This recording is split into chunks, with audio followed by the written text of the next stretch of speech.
which I knew this game was going to do, but again, I want to experience it anyway. Yeah, sorry, I don't think I can read any more of these damn cards. I'm sorry, guys. There are a lot of them, but... God damn it.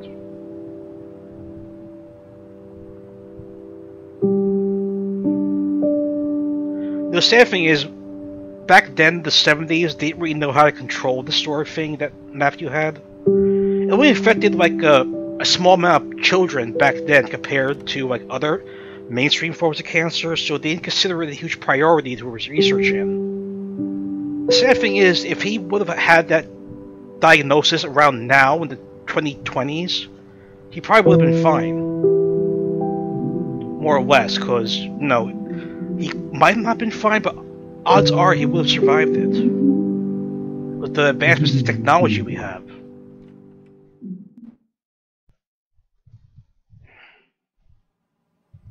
Oh god, I'm sorry guys, it's not good. It's what they find out. Oh, I know this thing. It makes barn animal noises, right? They pull the lever? There we go. Farmer Bill makes the pig's bacon for breakfast.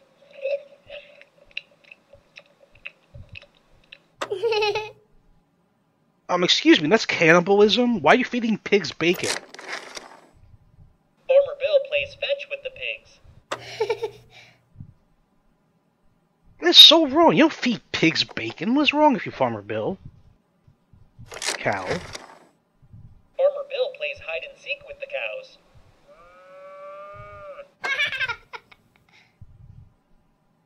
A duck. In the winter, Farmer Bill plays hockey on the pond with the ducks. Farmer Bill always wins, but the ducks perform mightily. Is that a pun to the Mighty Ducks or paying homage to that? I don't know. Horse. The horses invented a new scripting language called Equiscript. Okay, this guy really likes puns, whoever programmed this thing. Horse again? Farmer Bill plays chess with the horse. The horse always wins. Checkmate! Oh, the sun keeps moving. I just keep pressing this thing? Hold on. A cow again? Can I talk to the parents? Oh. He's sitting right there. Farmer Bill owns the cattle on 1,000 hills. It's all the way to the right. Duck again? Farmer Bill separates the sheep from the goats. Sheep go to heaven. Goats go to town. Okay, it's really not appropriate. Are we done here? I can't spin the thing anymore. Alright. I'm sorry, guys. It's not good. Oh.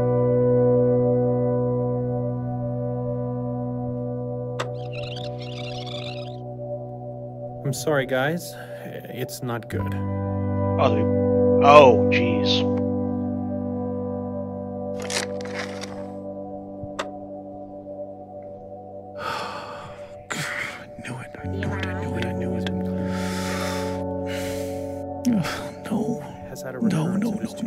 No.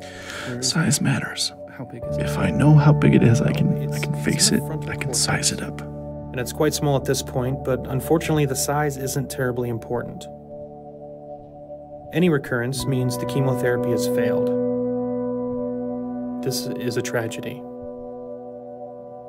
It sure is.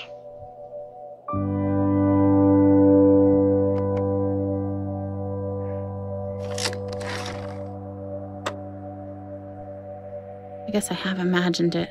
With an ATR I've imagined it a lot, but not like this. It's different. I thought I would sob uncontrollably or puke just right on the floor. I thought I'd shake or wail or something.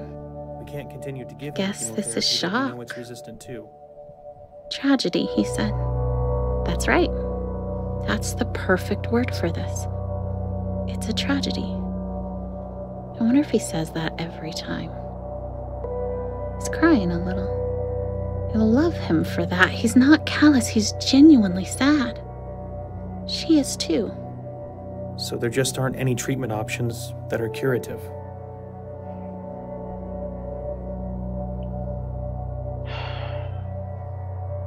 That's probably how the conversation with my folks went. Something similar. We're very good at end-of-life care. We're very good at managing the pain and masking symptoms at the end of life. How long are we talking about? Prediction time again. No matter what I say, they'll wish it was longer. But sometimes longer is worse. A few weeks to maybe 4 months. Oh, God.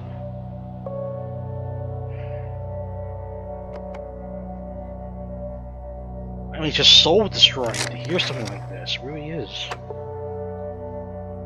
Is Nick crying? How long are we talking about? How am I gonna hold it together now? A few weeks to maybe 4 months.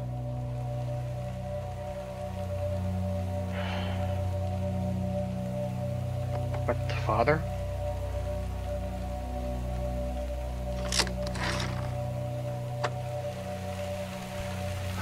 Science, it's simpler. Giving you a lot to think about Measurable. today. I give A, and B, and subtract C, and I get this result, and I can do something to control it. Or at least have the sense that I'm controlling it. But now all we have left is a miracle. And miracles are fickle. They don't always come, and we don't always know why.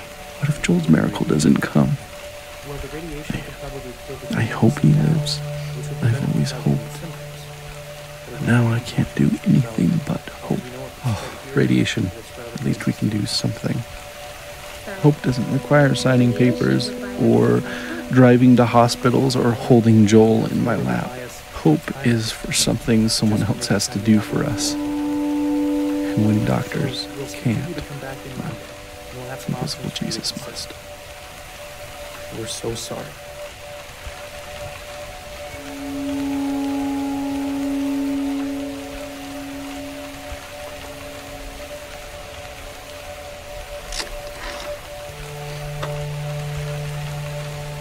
Oh, God, I do not want a replacement baby. If that was your plan, I am not on board.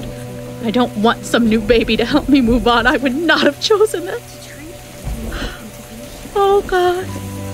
Joel has to live, or I will not love this baby. You're welcome. I'm sorry, guys.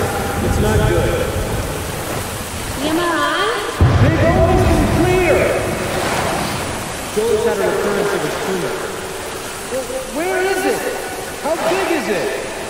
Well, it's in the frontal cortex. And it's quite small at this point.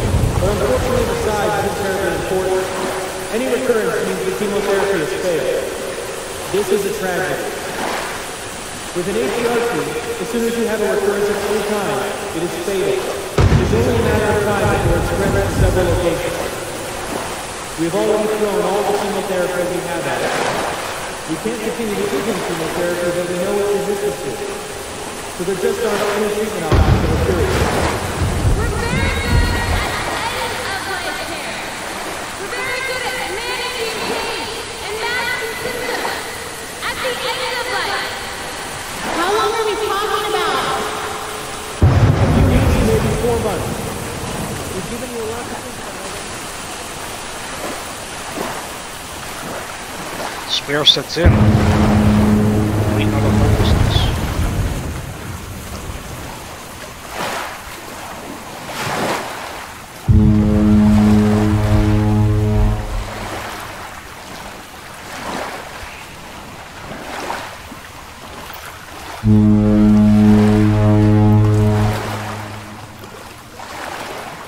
I mean, essentially, it's every parent's worst nightmare. It's sort of thing happening.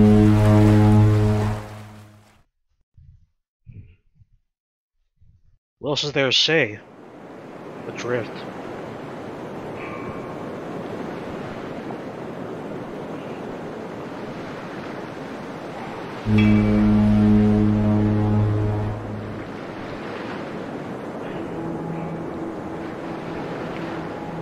I know I said I said to myself I wasn't gonna do this, guys, but I may have to take breaks throughout this game because it's really starting to get to me. I'm not sure what time we're at now, but I'll cut it up appropriately, okay? Let's check something.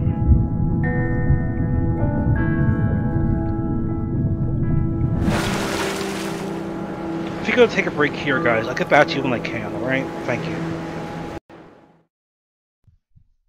Okay, guys, I've composed myself a little more. Let's resume, shall we? I may have to take another break later, I'm not sure. We'll see how much this game gets to me.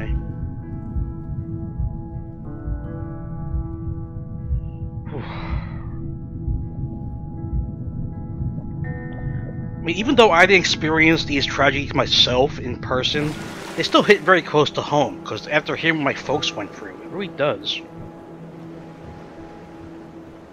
Oh, okay. Bird?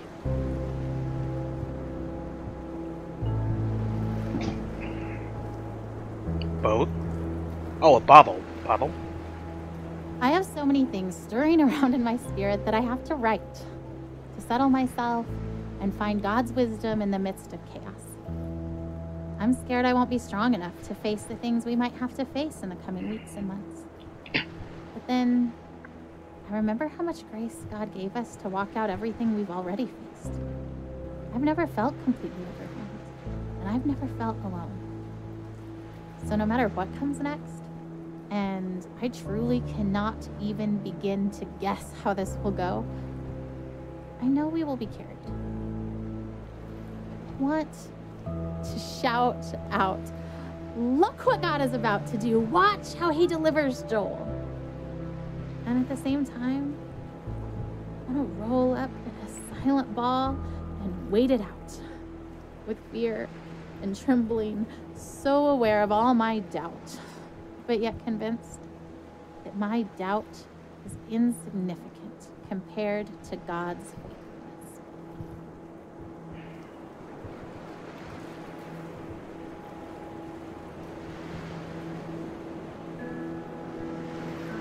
Oh no, not that again, not that again, sorry. Go out, go out.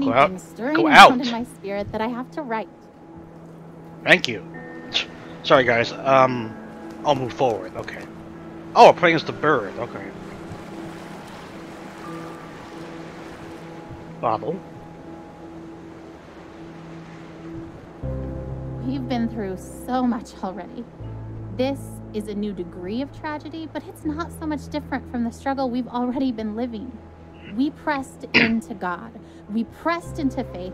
We fought until we found peace. We stood in peace when our flesh wanted to strive more. We stood in peace when it started to feel like laziness or foolishness or both. We waited for God to direct us specifically in prayer because all the directions we had initiated had not panned out. We prayed for no nausea because that's what we felt in our spirits we were supposed to pray, even though we'd prayed it countless times before while Joel continued to vomit. We saw one small miracle and then another. We waited to pray specific things until we were given specific direction, and we saw bigger miracles. And yet, if you asked either of us if we were doing enough, trying hard enough, we would say no. It's not your fault. It's really not your fault that your kid develops something like this. It really isn't. It just happens, unfortunately. Very unfortunately. So, how long will we be in California? I don't actually know. That's kind of why we're packing up everything, is because if the trial works really well, then maybe we'll stay in California for a really long time. Like, as long as it keeps helping Joel, then we want to stay and do the best we can for him and stay there where he's getting help. But if the medicine starts to not work, as soon as it's not helping him, I promise we'll come back home. Are we going to Disneyland? Yeah, of course. What do you think, Caleb? You okay with leaving for so long? I'm kind of excited, but I'm kind of not. I mean, I think it'll be fun, but I just don't like missing school. Oh, yeah? You're the only 8-year-old to ever... That's amazing. I hate to miss school, huh? But, like, Why? Well, I just hate having all that homework that I have to do. Oh, you hate catching up for missing school. Your teachers are going to send me homework, and we'll just try to do a little bit of it every day, so it won't be that bad, but there'll still be fun stuff we can How do. many kids get to go on an adventure to California in the middle of the school year? I'd say that's pretty cool. And we're going to be staying in the middle of San Francisco near Golden Gate Park, and there's a museum, and there's a botanic garden, and there's the Golden Gate Bridge, and water, and a prison, and I promise not to leave you in the prison. Alcatraz. Hopefully we can get out of that. That'd be cool.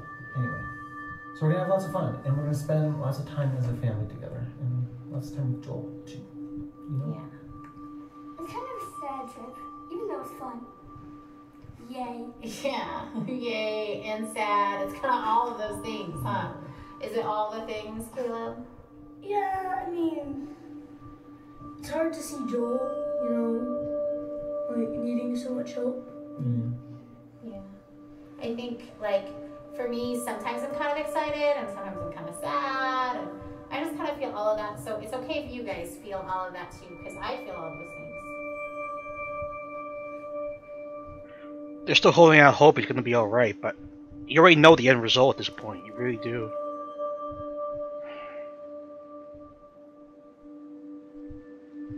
Okay, next bottle.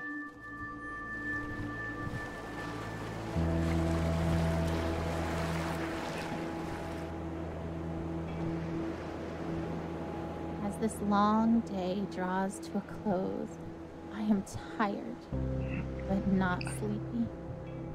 My face is puffy from crying, I have a dry throat and dry hands, a slight headache, and a desire to write down absolutely everything. I want to describe the feeling of being entirely empty and entirely resolute. I want to explore how I can be deeply sad and incredibly hopeful at the same time. I want to talk about holding Joel's hand, walking down the hall wanting to soak in the moment, to memorize the feeling of having his hand and mine, to let it matter. And then hating that my thoughts swing to, because what if I can't hold his hand one day? And hating that thought, wishing I could just appreciate each second of Joel without that appreciation spilling into the pre-morning I refuse to do because I believe he will live. But instead of fighting the brief thoughts of mourning, choosing to fight instead that lie that says that those thoughts betray some doubt, some mistrust of God, when I know that those thoughts make me human, and that God knows I am human. He doesn't make Joel's victory dependent on me never feeling unsure.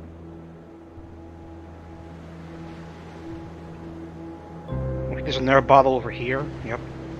I won't let myself hold anything back this time. I would rather feel disappointed and let God heal my heart than to feel like I did not push myself as far as I possibly could in faith for my son. Faith only gets you so far, though. It's all about science, health, medicine. I remember the day I was diagnosed. I remember the hallucinations from the high fever of 5-year-old's nightmares. I remember my mother silently weeping in the doctor's office. I remember friends and family gathered around my hospital bed in prayer. I remember the 2-hour ambulance ride to St. Jude where they could better care for me. I remember the 2.5 years of weekly chemo treatments, the numerous lumbar punctures and bone marrow aspirates. I remember Doctors Bell, Dahl, and Kalwinsky, nurses Jean, Judy, and Dale, Miss Chris in social work, Darlene in travel, all part of the team that cared for me. I am a walking memorial to their successes. I remember the other patients I'd see each time I went to the hospital for chemo. I remember when some stopped coming. I knew what that meant.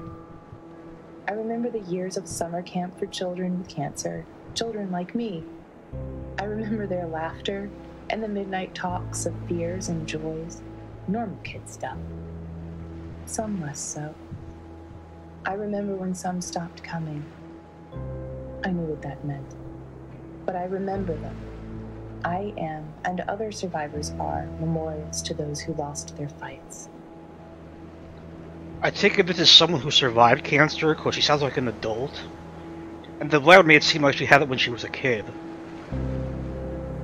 Okay, this thing?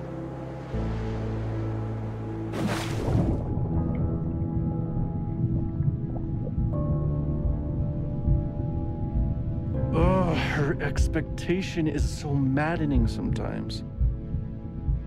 You know what she wrote on the eve of Joel's first surgery? The one back in January when we first found the tumor? I seriously feel like a kid on Christmas Eve.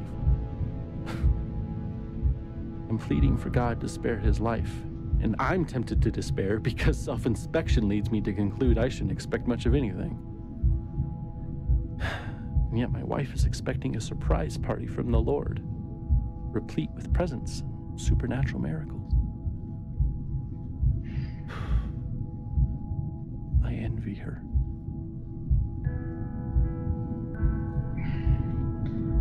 They both have different thought processes about how this is going to turn out.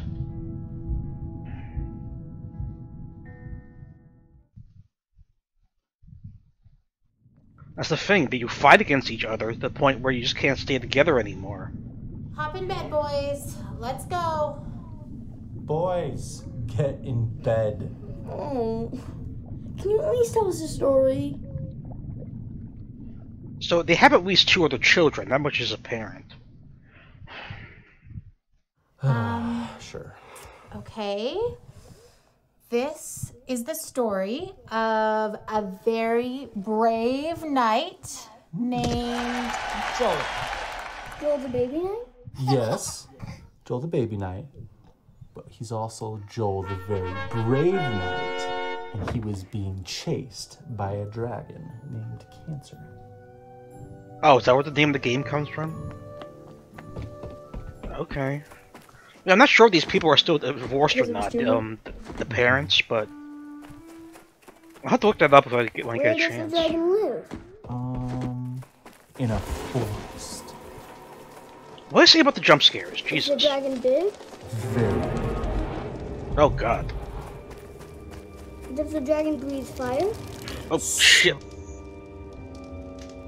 Was I supposed to jump over that? Excuse me, I'm ducking. Why isn't it working? I'm ducking.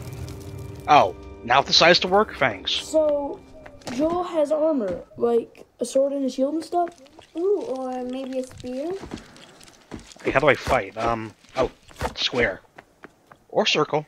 Yeah, that sounds good. So brave Sir Joel with his sword and his shield and his awesome spear and I think I can make that jump. Jumping ability. Oh, thank you, thank you. By a dragon named Cancer. What other superpowers does he have? He Come on, also get me up there. has grace. That's not a Grace? superpower. It's the best superpower. Do you guys know what grace means? Yeah, it's kind of like health. Yeah, it's kind of like help. You know, and he's not the only one who's ever tried to fight this dragon. Some very brave knights have fought this dragon and lost. And some are able to drive the dragon off. And they can go home and they can quit fighting in the kingdom and sea. Joel's been fighting this dragon for a long time, huh? A long time.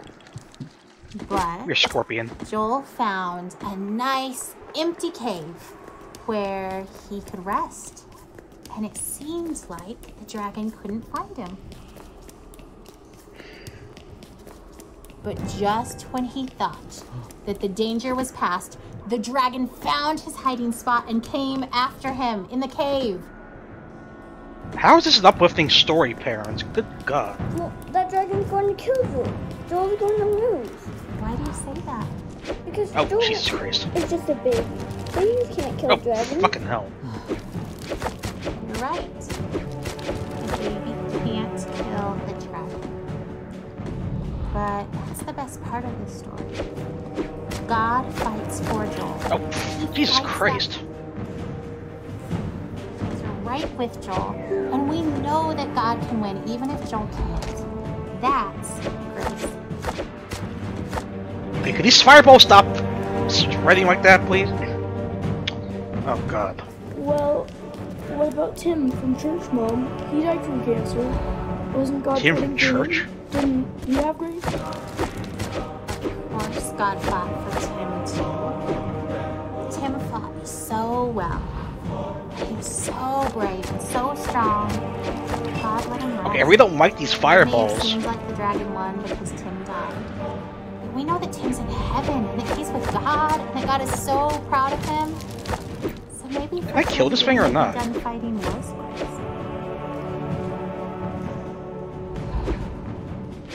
Oh, this side again, really? Wrong way, Tim. This thing ain't dying. It's supposed to represent a losing fight that you can't win. Yeah, he is not dying. My score increases, but he's not dying.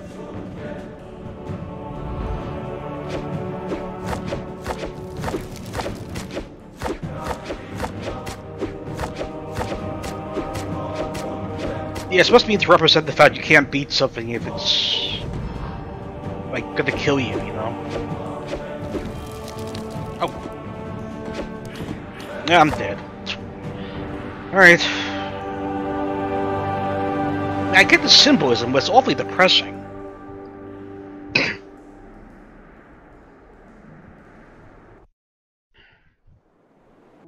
Drowning. Yeah, the metaphor for how they're probably feeling. Go back up.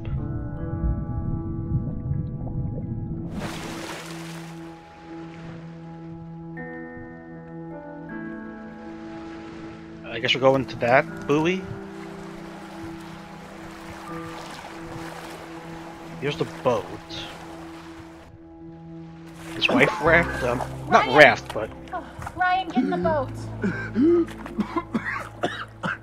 I can't. You have to, you'll drown. We're already drowning.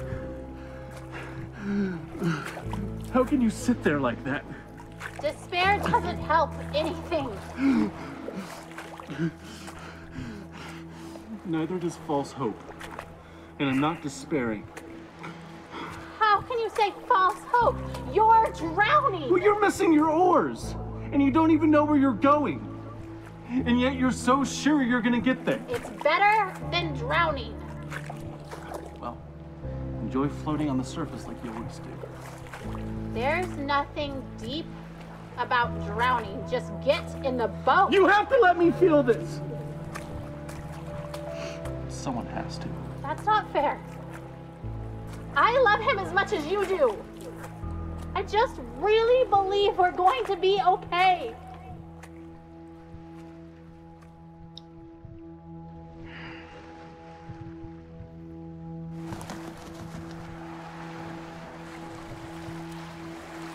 Oh wait, was I supposed to fly over to the left there? Do it now. Sorry. Near a bottle. I'm sure my expectation looks like denial. But seeing Joel dying does not make me any less certain that he will be healed. In some ways, I feel more certain. Not because the same doubts don't come to me, but because I know that they will not be entertained much longer. Because this chapter is almost finished, and we will have an ending one way or the other. So the doubts and fears that make me reaffirm that even if I'm wrong, this is where I stand, become less and less powerful. Okay, next bottle. People's conciliatory words of comfort meant to reassure us and help us accept Joel's death don't sit well with me. They aren't offensive because I know the heart behind them is good, but they are weak words because it's so obvious to me that death is the given. I don't have to work to be ready for it or accept it. It is coming whether I would accept it or not. It has been coming slowly for so long. I don't have to work to understand that Joel is dying. It is obvious. Heaven is amazing. And so, I'm not worried about death. It will come regardless of where I stand and wait. But now, death is circling close enough for redemption to finally feel closer.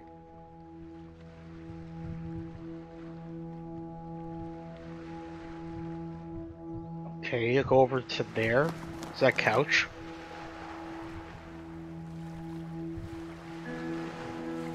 Their bottle.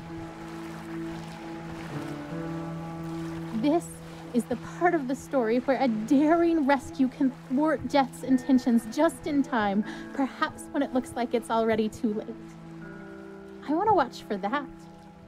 I don't need to focus my eyes on Death, studying it and its slow progression. Its course is already clear. But there is a glory that is coming, and its journey to us is wild and quick and frightening, and I want to be watching for that glory. I want to stand trembling in awe before God and His power. Not sure that this thing that we've asked for is something we can quite manage, but trying anyway. Death is the given. But the life that is possible now for Joel, the miracle that could come now that death is so close, is something worth pursuing, worth risking everything to see with my own eyes.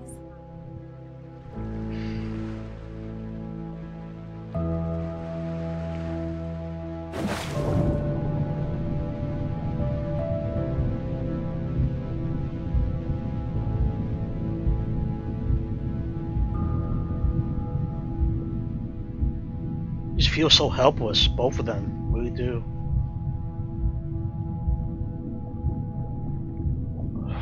Man. To go to the bottom or the top?